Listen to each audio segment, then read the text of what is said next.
Hello and welcome to From the Be All End, the Burnley podcast. This is the pre-game show for the Brentford home game. Clarets return to Turf Moor, take on Brentford tomorrow, Saturday, on the back of a 2-2 draw at West Ham, which we, of course, debriefed, me and Chris, on Monday. Pleased to say Chris is back with me, but we're also joined by Woody and Simon from their respective homes in America. They're still in America. JJ Watt isn't. JJ Watt is in the UK. He was at West Ham causing a fracas in the director's box, judging by his tweet as he was 2-0 up at half-time, the Clarets. And on Wednesday night, he was in the Park View buying pints. So what a glamorous life our friend JJ Watt leads. I'm not sure if he had any Benny and Hots. I'm sure Simon, our resident JJ Watt Benny and Hot police officer, will be able to tell us whether any Benny and Hots were consumed by JJ or any of the regulars. I was saying earlier, what a crowd! The Wednesday night crowd at the Park View. Carling would be drinking there, wouldn't it? I think so. Yeah, Carling Black Label. Carling Black Label and Woodpecker cider, maybe. But there we go. I've not been in since we played Newcastle on the final day of the season 2 years ago. But I always like to nip in there before a game. And it's a Steve Cottrell took us in there. Can you remember after Steve Cottrell attended his own? His own way. Yeah, but that was a Friday. On the Monday, he told me to go and meet him, and he'd go and take me for a pint, and he took me in there, and we had a game of pool. So, that's got Weekend Dad vibes about it, hasn't it? Imagine you turning up in that ridiculous grey sweat tracksuit he wore for his press conference. Yeah. You know, all right, son, what you having? Do you want a bag of crisps? What a start to today's show. Anyway, we are going to talk about the Brentford game. We are going to talk about what I thought was a more upbeat, chipper Vincent Kompany in the press conference this week. And then in the second half of the show, me and Simon earlier this week chatted to Eduardo Abis, and some people will be familiar with Eduardo. He worked at Turf Moor in the marketing and media team for 6 or 7 years in the kind of late 90s, early 2000s, and now runs a company which does live audience engagement. And we were chatting about fan engagement, some of the stuff that he used to do when he was at Turf Moor, and things like that. So we've got plenty of chat with Eduardo, quite interesting on engagement and what the club needs to be doing and things like that coming up after the half-time break. But let's just talk about Brentford then, chaps, because like I say, I watched Vincent's press conference today, and there's a couple of interesting things came out of it. One, like I say, noticeably, I thought he was a lot more chipper. He did talk about kind of the special season last season, and we've got a chance to still make this season special. I don't think he's under any illusions in terms of, suggesting we're guaranteed to stay up. But Chris, we've kind of talked about him over the course of the season looking more and more kind of downtrodden.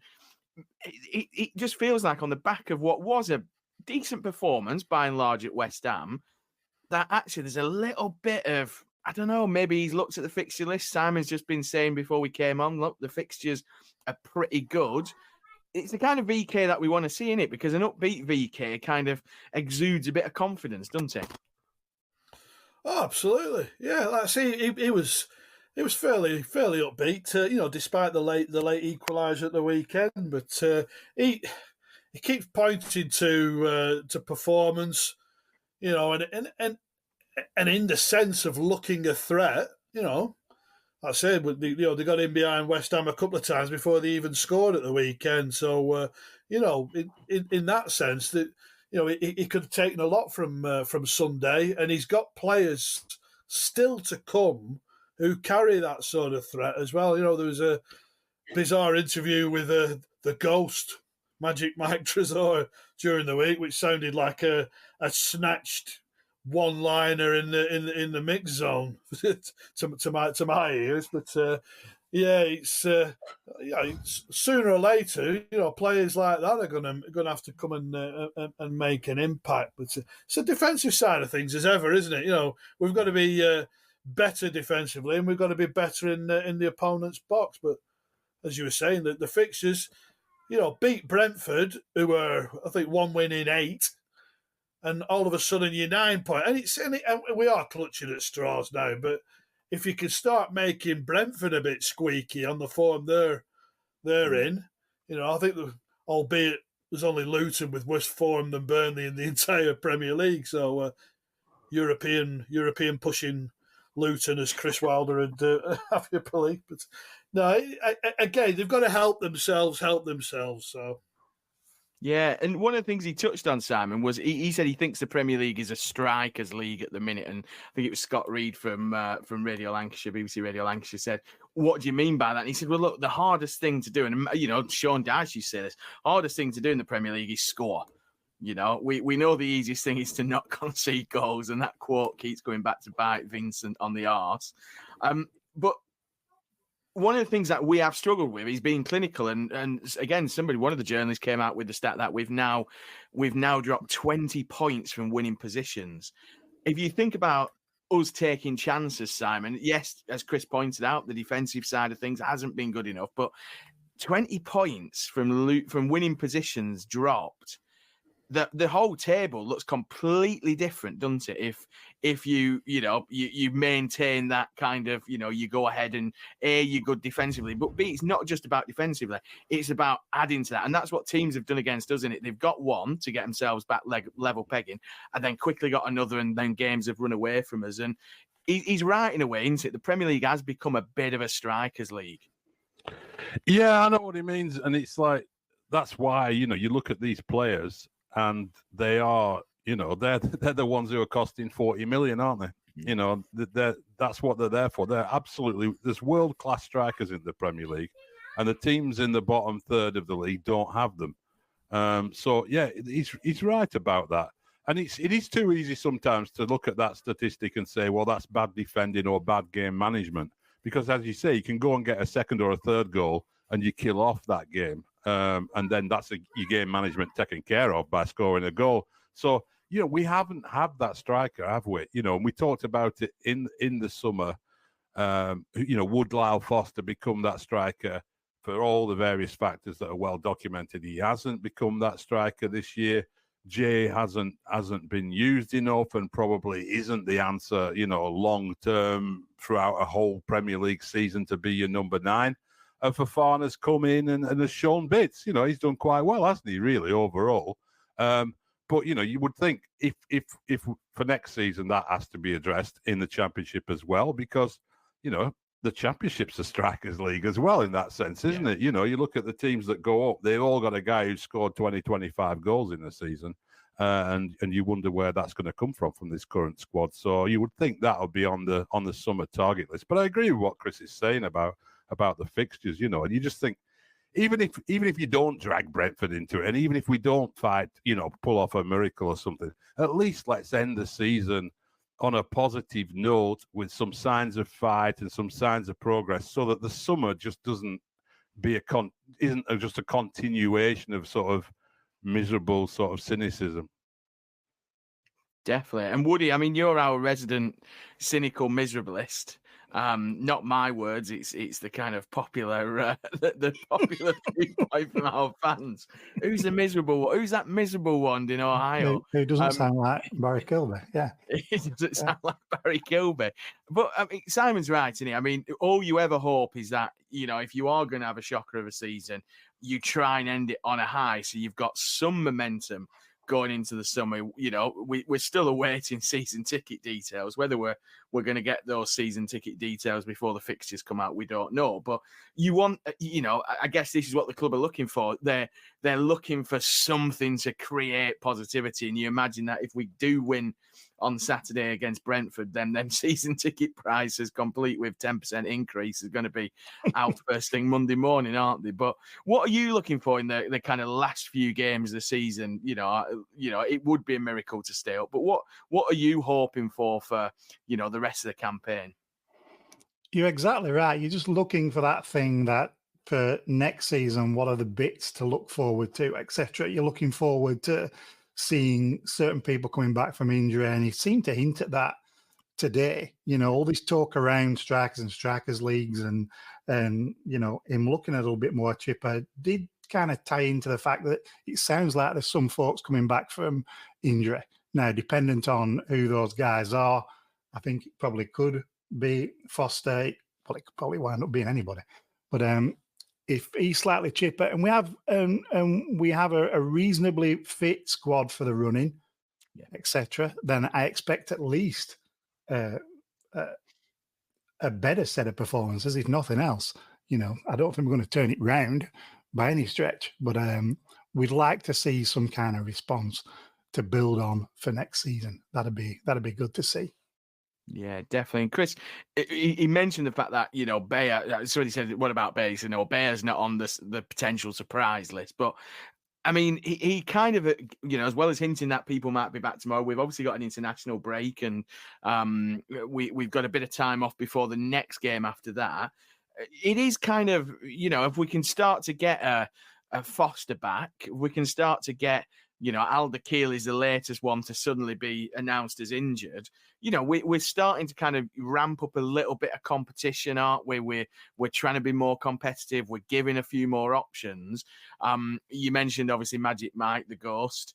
You kind of think after the international break, he's going to have pretty much a full-ish squad, or certainly a fuller squad than he's had for the last few weeks to choose from, don't you? Yeah, you're looking at that and you're thinking, well, it's not going to be Koleosho, who would probably be the most anticipated returnee, I would suggest. Foster's been, he's not been too long term. Obviously, sporadically he's been out, but I think Koleosho will be the one that would get fans excited again. I've seen there's a bit of speculation about Odebert's future being linked with Villa and Wolves, whether that's his agent talking, whether that's just paper talk sort of thing. But someone, you'd imagine someone will be having a look. You look at his age, French under-21, talented group. I think he's got a high ceiling as well. But in terms of coming, if Alderkeel's fit, does he break into the back four? Probably not. Bayer's the one, but our mate Steve's done all right in that area. I think was he looking at some stats at the weekend? Interceptions and tackles. He led the way for the match day weekend in terms of Premier League figures. On top of that, Foster would be a big lift, but Fofana's filled in, fairly admirably. Yeah, but I'd like to say just give us something to let's make sure we're not in that group of 5 or 6 of the worst all-time Premier League sides statistically. Whether people want to have that debate or not, it's up to them. But let's try and get 20 points perhaps, and see where, see if Forest get any points deducted, etc., etc. And let's try and end the season with a smile. Yeah, definitely. One departure, Simon, that has been announced is the departure of the chief of staff, the football chief of staff, which has come as a bit of a surprise because I never even knew we had a football chief of staff. But Mark Boycassa, I think is how you pronounce it, was at Manchester City. He came in as apparently working on the recruitment side of things with Mud Analytics, of which we've spoken about a couple of times. This is the company that Vincent Kompany owns with Lee Mooney, I think it is, who's apparently been doing all the transfers. But he's been the football chief of staff, but he's going out to the Saudi League. Again, we're going to talk after the break with Eduardo quite a bit about engagement and things like that. This is another one of those kind of, I don't think anybody really knew we had a chief of staff on the football side of things. We know Alan Pace has just got himself a new chief of staff because that was announced on LinkedIn, but there's no kind of club announcements. You think somebody in a fairly substantial position within the club, I'm guessing it's, almost akin to a sporting director type role. And we knew nothing about it until Andy Jones, friend of the podcast from The Athletic, broke the news today to say he was leaving to go to Saudi Arabia. It kind of feeds into that strange position we find ourselves in as journalists, as fans, as supporters, that we actually don't know half of what goes on at Burnley Football Club, do we? We've lost a key person we didn't even know existed. Yeah, it's a weird one, isn't it? It's I don't think we need to read too much into somebody departing for the Saudi League and what their motivation might be. It's not necessarily a reflection of Burnley Football Club, let's put it that way. But it is weird, yeah. We actually had a conversation. Do we need a director of football? Who knew we already had one? It's quite bizarre, really, isn't it? But you wonder, we don't hear about departures the same way we used to do, and we don't hear about arrivals on that side of it. And it does feed into that thing that, that maybe they don't think the fans need to know. It's their business. It's a little bit. I feel that there is that kind of attitude there, which is unfortunate, really, because if you're bringing in people who've worked at Manchester City, I think most people who look at somebody who's worked at Manchester City over the last few years and say, well, City have tended to hire some pretty high caliber people. That's probably a good thing that he came to the club, but we never heard about it. So quite odd, really. Yeah, just a bit strange, really, like you say, in terms of losing a key member of staff who we didn't actually know existed. But maybe we've got through a load of different director of fan experiences, and we've just been stuck with the latest incumbent for longer than we thought we were going to be. But there we go. Anyway, I tell you what, let's do predictions, because predictions served us quite well against West Ham. I think you'll find I predicted 2-2. 2-0 up, I thought Justin's prediction of 4-2 might have been more on the cards given how well we were playing. But let's end on a positive. I think we're going to get something again tomorrow, whether it'll be 3 points, whether it'll be just a single point, I don't know. But I think we're going to see a continuation of that West Ham performance. I think he's probably going to go with the three in midfield, the Brownhill, the Berger and the Cullen, which I think did well second half. And kind of set us up. I'm not quite sure the rest of the personnel around it. We might see, Vitinho drop out for a proper winger, not to be too disparaging about the Brazilian. But what do we think? Let's start with you, Woody.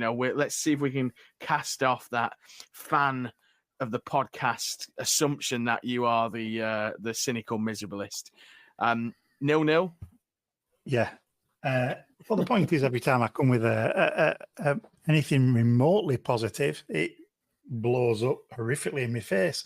But I think if Tony winds up having a bit of a dubious hamstring, I think they're quite beatable at Brentford. So that means I'll give it a 1 apiece. But I think we could sneak a positive result and a decent performance out of this lot. Positive result and a decent performance. That's all you want, isn't it? I mean, at this stage of the season, as we've said, we're trying to rack up positivity. But Chris, positive result and positive performance for you as well? Yeah, home win. Just based on nothing more other than law of averages, that sooner or later, those bloody season ticket holders who've suffered so long this season have to have something to. You can't have one home win the whole season, and that albeit against the worst team in the league. It's Yeah, home win. No idea where from or why or how, but home win. And I guess, Sam, we wouldn't really care where it comes from. As Chris said, doesn't matter where it, off someone's backside own goal in the final minute to win it. That would do us. But what do you think? I mean, you're the man of wild predictions. We all remember Burnley 4, Chelsea 1.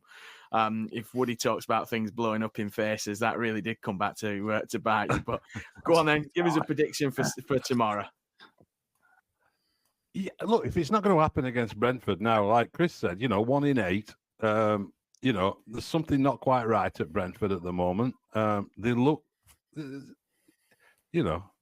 they're a team coming north for a game that, they're in that awkward position of not wanting to get dragged into relegation zone, but probably starting to get a little bit edgy and unhappy. They're there for the taking. If it's going to even half click, then this should be the game where it does. And maybe it can spark that positive end to the season that we'd all like to see and give us something cheery to sort of boost our morale before the summer. So I think it will happen. I think there were signs at West Ham that it can come together. So I am going to actually say 3-0 to Burnley. Oh, wild. Absolutely wild. I don't think we can add anything more on that. After the break, we've got mine and Simon's chat with Ed Abis from Dizplai, a live fan engagement platform. He works with the likes of Manchester City and Liverpool, and we chatted to him about fan engagement, his experience at Turf Moor, and everything else. I think we're going to get people on the message boards complaining we're too chipper this week, but to hell with it. Maybe normal service will be resumed on Monday when we debrief the Brentford game. But until then, enjoy the chat with Eduardo. And yeah, follow us on social media at BO Podcast on Twitter, /X, whatever we're going to call it, and Facebook.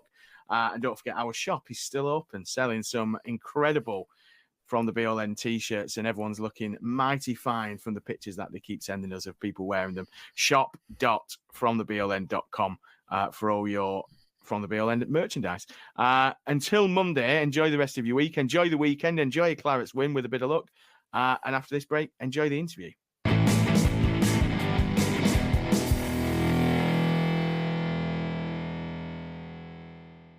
Right then, so we are joined by Ed Abis, and anybody who's been around the football club for kind of the last 25 years or so will remember Ed as working at the club in the media department, the kind of early 2000s, late 90s, and we've just been chatting about Stan and Steve Cottrell and reminiscing a little bit about his time under both those managers. But we thought we'd get him on the podcast because Ed, who's now CEO to a company called Dizplai, which works in engagement, and the company does engagement and live engagement for organisations such as Manchester City, Liverpool Football Club, Mark Goldbridge, the United fan who you'll see all over social media, but also ITV, Sky Sports. If you've been watching Crufts as I did over the weekend, you'll have seen a lot of the interactive stuff, and I think the Jack Russell was robbed, I have to say. He was my favourite. But we thought we'd get Ed on just to really chat about fan engagement, because he put something on LinkedIn, which I think we reposted on the social media, and he was talking about fan engagement has gone from being a nice to have to a must. And I think as the last 18 months, as Ed's described, the industry is seen as that. I think our feeling within the From the BLN team is that Burnley's almost gone the opposite way, in that they almost feel like they don't need fan engagement. And we're not just using this as a stick to beat ALK and various members with. We really want to kind of dig deep into this. So thank you very much for joining us, Ed. You're kind of in a bit of a strange position in that you've been at the football club at a time when, technology wasn't what it was. And, we were just starting to get used to this thing called the internet, and, engagement perhaps wasn't what it was. Does it feel to you like we've almost gone back to those dark days where, we're not engaging with fans, but actually it almost feels a little bit disingenuous because we've got the tools to engage, haven't we, nowadays? Yeah, look, thanks, James. Thanks for having me. Love the podcast and listen to it. Like I said, I listened to the latest episode this morning just to make sure I was up to speed before we did this today. Just in case I get asked any questions and I wasn't sure the answer. Look, I think he's trying to have a bit. I want to be balanced, right? Because ultimately, we're not in the best place at the moment on the football field, are we? Yeah. So it's easy to sort of kick something when it's down. I think, I guess my sense of we talk about. I did a presentation yesterday to someone. I said, "Oh, look, we specialise in fan engagement because, like, who knew? Maybe you should engage your fans." That's a novel idea, isn't it? And I think it's not just a Burnley thing, right? It happens across football a lot. Not everyone. There's some really, really good ones. Like I said, you mentioned City. I think City do try really, really hard across the board to engage the fans and make sure that it's not all about the bottom line, because fan engagement is not about making money. Yeah. And I think that's the thing that people have always got to really consider. It's about creating a community experience that people really, really want to be part of. And there's a million ways you can do it. And we do some. There's some great other people do a lot of other things as well. But yeah, look, as a fan, and look, we go to the games, and Simon, you go when you can get over, right? It's not great at the minute, but I don't think that we are upset because we're necessarily losing on the field every week. It's not just about that. I mean, I worked at the football club when we were losing on the field every week, and we were down in the League One, I think, when I started working there. So, and I remember when I was running marketing and media, we'd do a season ticket campaign, best laid plans and all that, and then we'd lose 3 on the bounce and just down its arse. It's like, oh, here we go again then. So I've been there. I know how hard it is, and I know when you put your tin hats on when everyone's kicking off and not very happy with what's going on. But I think you've just got to be constantly in listening mode, and you've got to listen and got to be humble as well and go, yeah, we got it wrong. And I'm not, if I'm honest, I'm not seeing a lot of that at the moment. It just seems to be, let's just keep doing the same thing again. Just keep doing the same thing again, and it's not working. It's clear it's not working. One thing about fan engagement that somebody mentioned to me a while ago, and it was at one of these conferences on sports business and so on. And somebody said, fan engagement is like Fight Club. The first rule of fan engagement is don't talk about fan engagement, which of course is exactly what we're doing here, though. We are talking about fan engagement. Yeah. But from the sense, I do get the feeling a little bit from what Burnley have been trying to do, that it's a little bit, when you have somebody whose job title includes that kind of concept, when you have people talking, you go on fans' message boards now and people are saying, oh yeah, this is part of the fan engagement, or the fan engagement it's actually a topic that people are talking about. Whereas I guess it's a bit like if you go to a coffee shop and you sign up for one of the subscription things for coffee, you're part of a customer retention and loyalty program, aren't you? But you probably wouldn't buy it if it was called that, would you? So no. But I suppose the coffee shop example of but the engagement is if you go into that coffee shop and it has a nice atmosphere and you like the music that they're playing there, and then they do other little things for you as well, and you get a snack from time to time, that's their experience of engagement, right? Now, there's no menu or list that you can go off, but I think people caring behind the scenes and actually trying to come up with something that they'd like to experience is probably what everyone else would like to experience. And it's a funny. I think it's always been in football. This is not a Burnley thing, because I think they are actually trying with the food and trying to do a lot of different things to make that better. And it's always been in football, right? I would just do that kind of food because that's what fans want. No, actually, if you give them really, really nice food, they'll actually buy really, really nice food and eat really, really nice food. If you treat people like animals, what do? It's like treat people with respect and give them an experience that is worthy of human beings. Like, I think we're in a different world now that we have choice and we can choose not to go and do that. We can go and choose to do something else, and people often do. And you get in that danger space that, and we also used to talk this, I think, when I was there years ago, like when you lose a fan, it's hard to get them back. They go and do other stuff with their family, and they go and find other pursuits. And when they're gone, I remember we'd, season ticket holders, and we'd try and get them back, and they'd gone. So look, I'm not saying that everything they'd gone was rosy when I was there either, because I think that would be disingenuous. Like, there were problems. But my thing is, we say this all the time, just be in listening mode. Like, interestingly, I was away on business last week, and we were with the creative director of Universal Studios theme park. And he literally said, we realised that actually we just needed to listen. He said, we have people wandering around all the time with iPads, just saying to people, can I just talk to you about your experience? I'm like, I just want to know what your experience is like. And we're doing it. He said, we are scoring on a daily basis to find out where we're good and where we're bad. And we're trying to tweak it on a daily basis. And we never stop trying to change that experience, because we know that people come here once or twice in their lifetime. We haven't got them for long. So we want to make sure that when they go away, they tell everybody it's the best experience they've ever had. Yeah, and I think that is the thing, isn't it? At the minute, we're not coming away from Turf Moor thinking we've had the best experience, and it's there's quite a lot of cloth here kind of utterings coming out of Turf Moor. It doesn't help that the director of fan engagement is perhaps not as open to criticism, shall we say, as perhaps one of these people should be. But what do you think is the biggest kind of driver to get an organisation interested in that engagement? Because, like you said, the studio, the theme park boss, that almost feels to me like what we would describe in my role as unreasonable hospitality. I.e., will you go out your way to make sure that everybody's getting that experience? So we talk a lot about unreasonable hospitality. There's a brilliant YouTube video out there about a chef in New York, etc., providing this and coming up with this concept. There's no unreasonable hospitality at Burnley because we're getting served up a pretty meagre offering on the field. We're getting served up an even worse offering off the field. I mean, we're now mid-March. No details of season tickets have come out yet. The last direct debit came out, this month for this season. Yeah, I'm a ticket holder too. Yeah. You know what I mean? We're both kind of sat here going, well, how much is it going to go up by? When's the direct debit's going to start again? Because I'd say something like that. Let's say they go up by 10%. Right, I've not got a problem with season tickets going up. Costs go up, etc., etc. And I pay on direct debit just because it's interest free. Spread the cost, and you paid over 12 months. If suddenly they kind of go, well, actually now you're going to have to pay it over 10 months, and it's going up by 10%, that's going to exclude a certain amount of people, isn't it? Because they're not going to be able to afford those monthly payments in the same way as a 10% less over 12 months would be. So it almost feels like either, I don't think it's a conscious decision to be this bad at engagement, but it almost feels like there's just no one there going, hang on a minute, every decision we make has a consequence, and everything that we do or don't do has an impact on somebody. So what does it take when you deal with organisations, and you deal with a lot of different organisations, whether it's Crufts on Channel 4 or it's, Manchester City, what's the driver for them wanting good audience, fan, call it whatever you want, engagement? Well, look, they are, in the context of what they are generally live productions of content.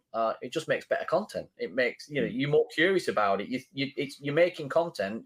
You're answering the questions that people are probably thinking in their mind, but most people aren't brave enough to ask. And you always get a small proportion who do ask the questions that answer it for everyone else. We always say, from a content production perspective, the viewers, fans, consumers, whatever you want to call them, audience, will help you to drive the editorial and the narrative of that content, and it will make it better. And the people that we work with buy into that.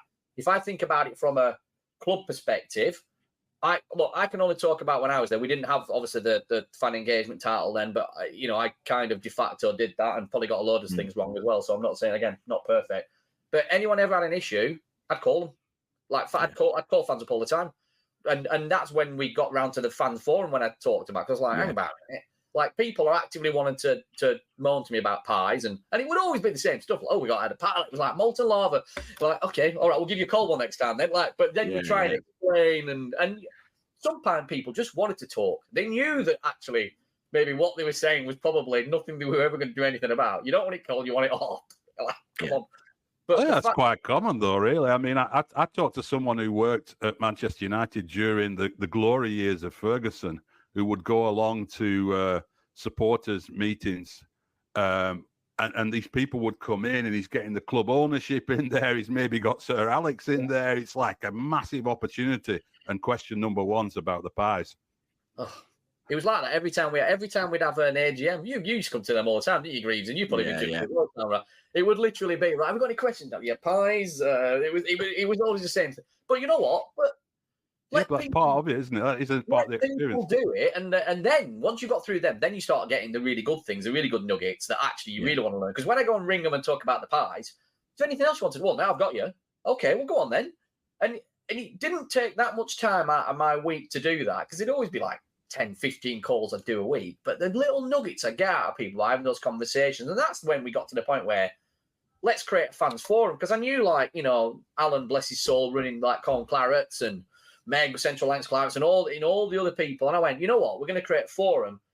You know what all your lot are saying there. You know what? And actually, you all have your own little things, because as much as you all get on, you're all a little bit competitive as well. So we'll bring you in. And then there was a few other people that that I realised were regularly, like Tony Scholes, like was regularly chatting to Tony all the time. And I realised early on with Tony, and he'd agree with me on this if we had him on, that actually when I started communicating with him and he knew what was going on, a lot of the rumours that were coming out, we nipped it in the bud because we went, mate, when you do that or when your people do that, we're missing out on players. Yeah. Like, the old Stan kind of Tony Scholes' mob. That was the big one, weren't it? But honestly, I remember, like, I don't think Stan would have ever sort of taken me on board with that. But I spoke to Steve and went, trust me here, we're going to feed Tony information so he knows what's going on because I don't think he'll let it out then. And we did, and he didn't. Yeah. And then he made sure that anyone started any rumours, he stopped them. He closed. We controlled the narrative of what was going on, and we weren't missing out on players then. Now, look, some would argue it should be out. It should be out. It's kind of like, but it was being detrimental. We don't know how it was getting out, but it was getting out, and we tried to at least control the narrative a bit to try and understand what was going on. And it's kind of like we just communicated with the right people. And I think, look, I know we'd love to be a bigger club than we are, right? But we are still the size of club that we are. It wouldn't be that hard to speak to enough of the right people to understand what's going on. And I don't know a great deal about the current form that exists. I did toy with, like, actually applying to go on it because, I've not just worked at Burnley. I've worked with Arsenal and Liverpool and City, and I've worked with, like, half the Premier League and Celtic and Rangers. So I've done, I ran Man United soccer schools for 4 years as well and sort of travel with that. And I was thinking maybe I'll come in and do it. But then I thought, have I got the time? Did he necessarily want me part of that forum? I don't know. I think this finger on the pulse, what you're talking about there, isn't it? It's about having the finger on the pulse. I mean, the guy I knew at Manchester United, with the size of club that they were, was still doing things like that, even though, how many supporters club do United have and how many people did they need to engage with for the forum? And it just feels like, they've cut off the supporters clubs, haven't they? They've created a fan advisory board, which has been appointed by them, which you can see why they would do that. They want they want a representation of fans that fits the demographic that they're interested in, etc. But at the same time, they've it sort of feeds into a thing that, we've talked about this on the pod, haven't we, Greaves? This sort of feeling that the club's lost that image, if you like, that feeling. I hate the word brand in that context, but it is. The brand was a local club and that people were part of it. I mean, how do you get that back? That's my worry. I think, like, we have an unbelievable history, like, as a club, right? They're like you go through. I mean, I don't think before I worked at the club as a fan, I didn't really know the history, and then it was only being there and lucky enough to spend time with, like, the likes of Andy Lockhead and doing ground tours and hearing them telling the stories. And I'm like, God, and I really immersed myself in the history, and I really made a point of learning what we've done throughout time and making sure that when I was backing them up on ground tours, because I used to do ground tours, that's how I started out, that I could get across to people, like, the rich history of this club. And actually one of the founding members of the Football League, like, created football. I don't hear any of that coming through in anything we're doing. And I actually, I know we were chatting earlier, weren't we, Simon, about, like, look, I think go to the US quite a bit. Everyone's going, who do you support when Burnley or JJ Watt's team? Like, no, it's my team. We're just borrowing JJ for the time being. But yeah, all right, JJ Watt's team. And I get the dude perfect thing as well and why you would do that. I think there's been an initial spurt with both of them. And I think hard times now, you're not hearing as much. And I know JJ would call us out and go, I'm talking about it all the time. Yeah, but it's still hard to talk about a team that's awful and be positive about it, right? So I'm not going to have a go at him for that because it's hard. Because I'm talking about them less, and I love the club. Yeah. I think on the JJ side of things, I think we do. I think it's fair to say there's different opinions on the podcast. Now, Simon, I think, has made an incredible point, and he's made it on Up the Clarets, and he's made it on Twitter, X, call it what you will, about kind of JJ's background, Wisconsin, Green Bay, this kind of, the one thing I'm most proud of about Burnley Football Club is the history.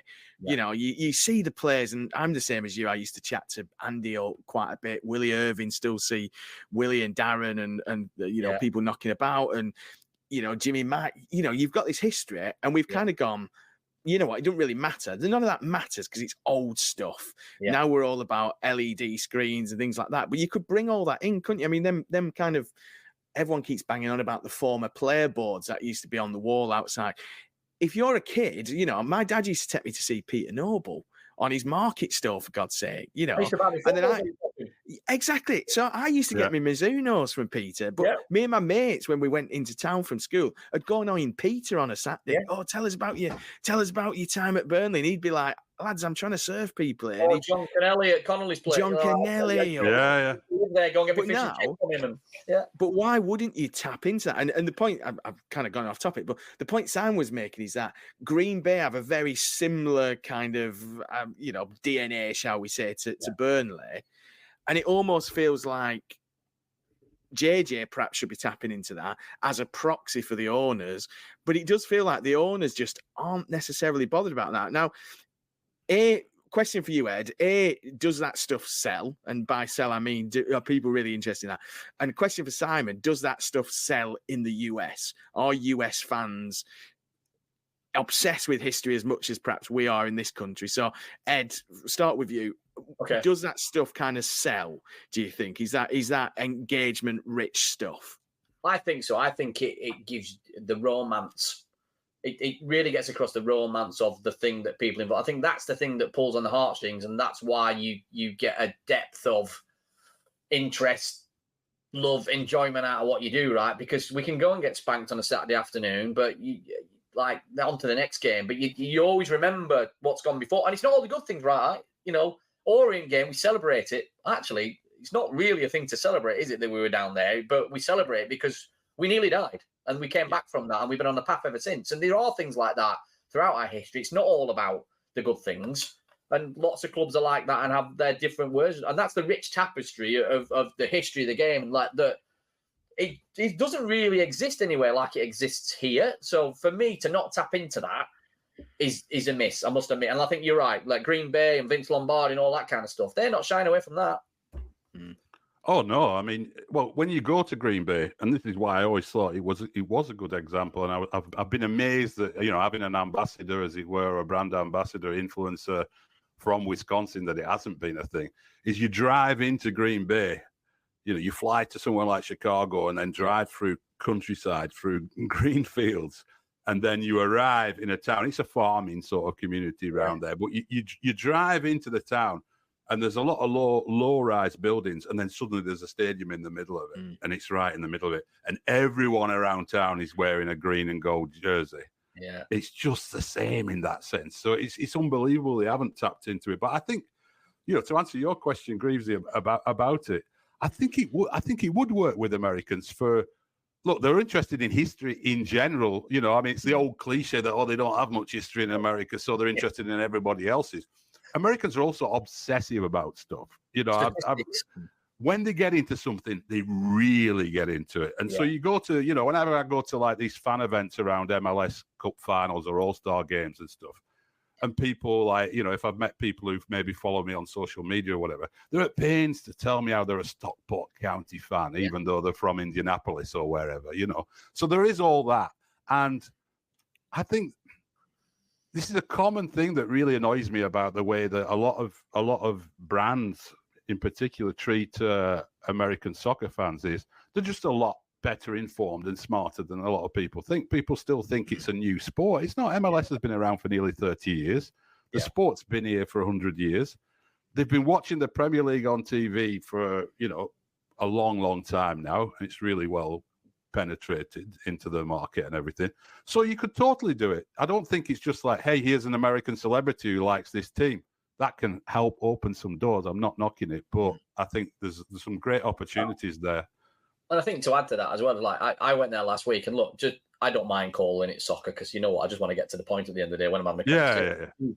But the amount of times I was saying soccer, and they were like, no, it's football. And like the Americans saying it back to me, no, we know it's football. I went, look, I'm just making it easy for you. No, you don't. You stick to it. I'm like, okay, fair enough. I'm stick to football then. I went, real football then. But this that respect, I think, is there now, and it's kind of like, yeah, we've been doing this for years. Like you say, get over it. Like, we get it. We know what it is. And then look, I think NBC have done easy for me to say, right? NBC have done an amazing job what they've done with the Premier League. Oh, absolutely. And it's wall to wall, right? And they've treated it like, oh, this is a top-notch sport. Like, it's every bit as important as NFL, NBA.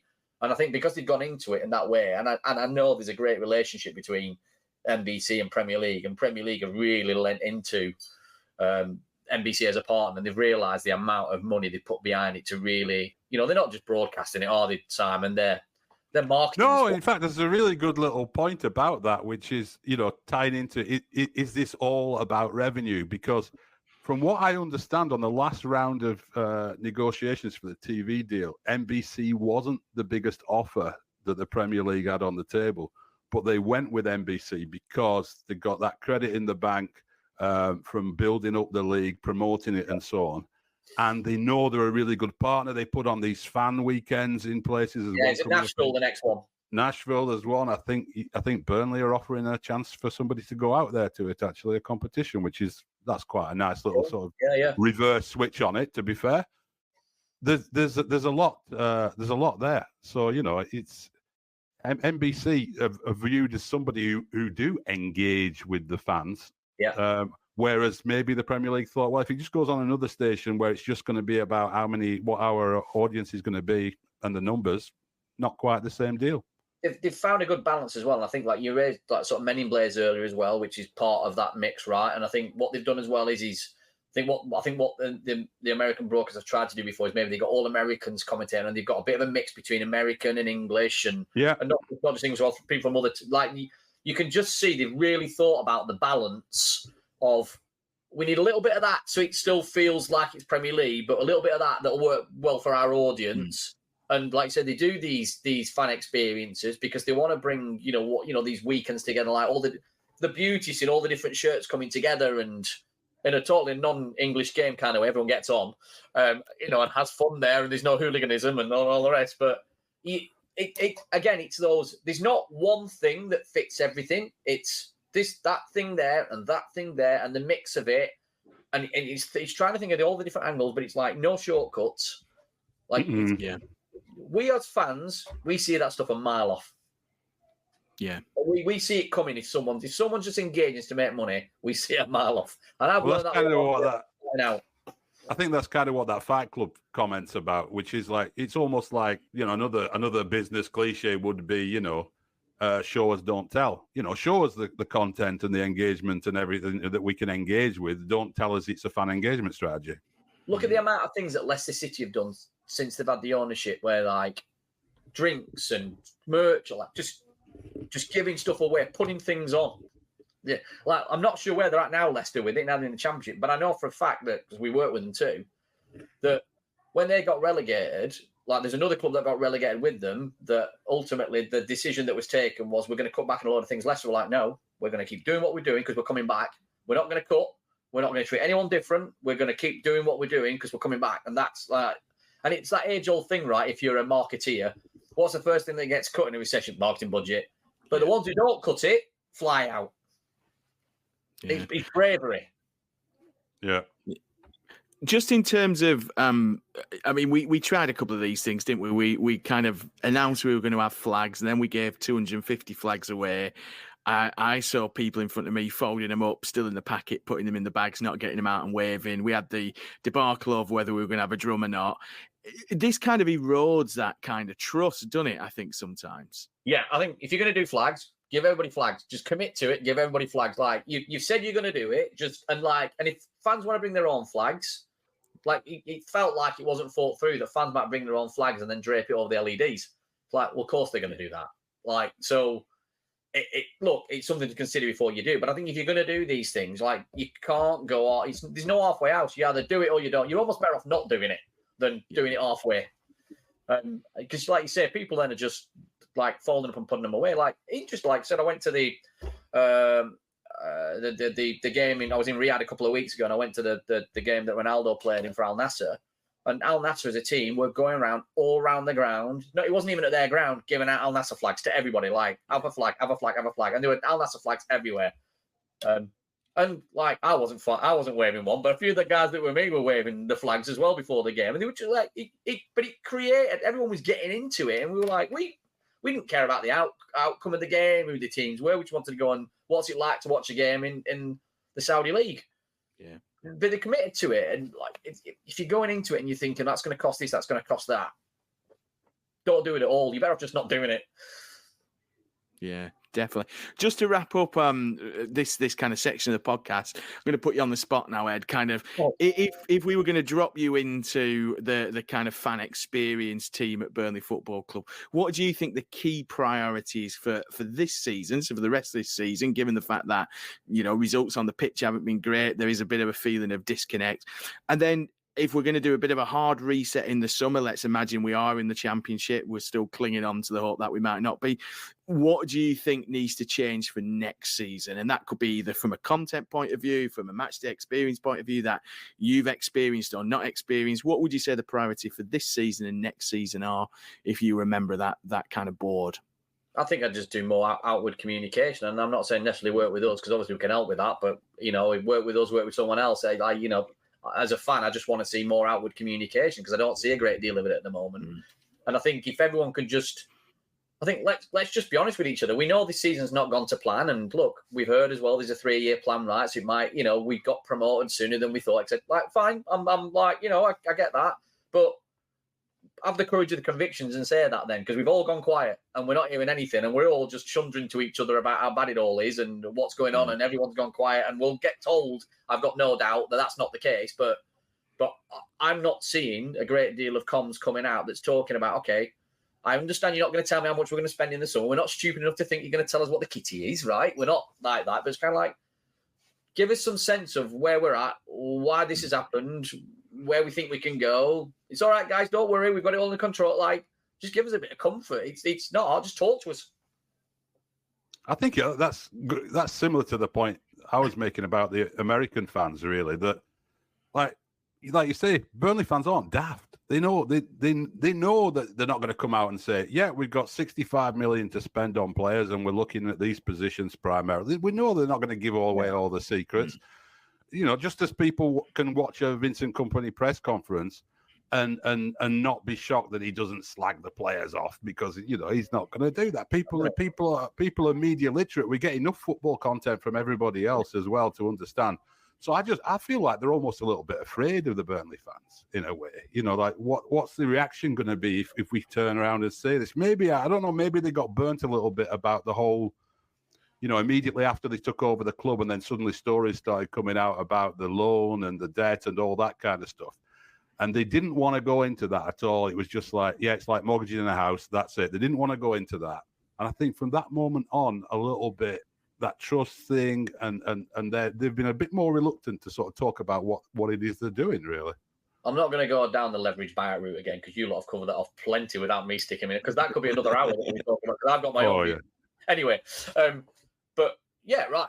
I agree. And it's kind of like, well, if everything's fine, what's the big secret on that? And we don't expect them to give us like specific numbers, right? Because we understand there's an element of confidentiality to who you're getting money off and at what rate you're getting it. We get that, but if it's such a genius thing, then share that with us. But again, yes, if they come out now, start talking to people early on, they're going to get a lot of grief. Then it'll settle down, and then you're in talking and listening mode. And then actually you set a process in place where people have got it out of their out of their mind what they wanted to say. I'm like, okay, but they're listening now though, so I don't have to rant every time, because I know that there'll be a format for me to be able to do that. And look, I don't know. I don't even know the fans group now.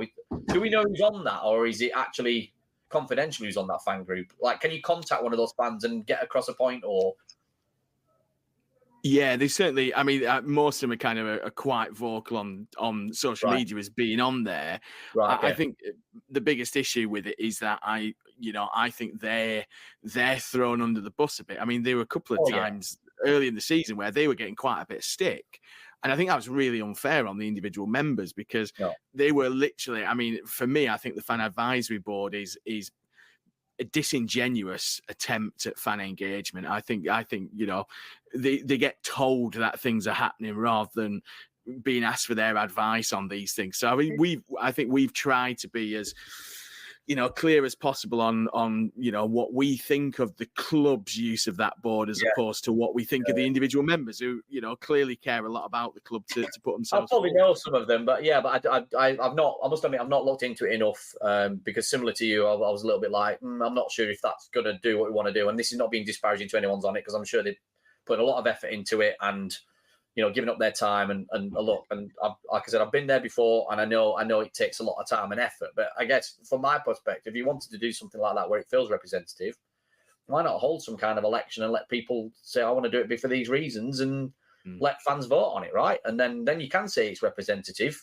because fans have voted on it. And there's different ways of doing this It's easy to do that kind of stuff these days. The tools exist to do that kind of stuff. Yeah. Definitely. Well, we'll wrap that up there. Perhaps we'll get you back on at the end of the season, or at least when we know what the season tickets are going to be for next season. You can perhaps run the rule over whatever the season ticket campaign is going to be, whatever slogan, whatever hashtag they do. But Ed, thanks a lot. It's been brilliant catching up with you and getting your kind of feed into that. No, thanks a lot, lads. I really appreciate it. Cheers, Ed. Cheers.